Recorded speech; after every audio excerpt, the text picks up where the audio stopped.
right after. Because again, even when we were down sa end game, the last few minutes we were down, but the players kept on fighting. They kept on believing that we could pull through. Well, again, as a coach, you will just be proud of your players. So nung natapos, natuwa ako, syempre, I had to show some emotions after, but somebody said redemption, yeah, but to me, it's, I think, a breakthrough sa FEU, sa program, the basketball program ng FEU. Again, a lot of people are doubting, have been doubting FEU. A lot of people say a lot of negative things about FEU.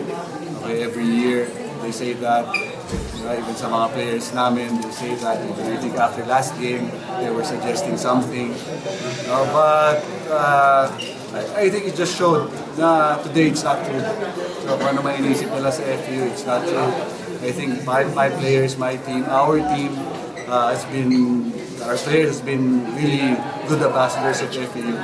So, and I'm really proud of them because they represented the school well. They sacrificed. Okay? Sometimes nagigigil sila, gusto nila mambigay, but they kept their composure. Pinigilan nila yung sarili nila, and I think people are noticing it. Nasa isip ko lang na last playing years na namin to, ibubusan na namin lahat kung anong makakaya namin yun. Buti lang pumasok naman yung mga tira. Ginawa ko lang yung part ko kasi nakikita ko din yung mga teammates ko na defense. So, alam ko naman na yun talaga yung susi namin going to this game na yung defense namin. So, double effort talaga.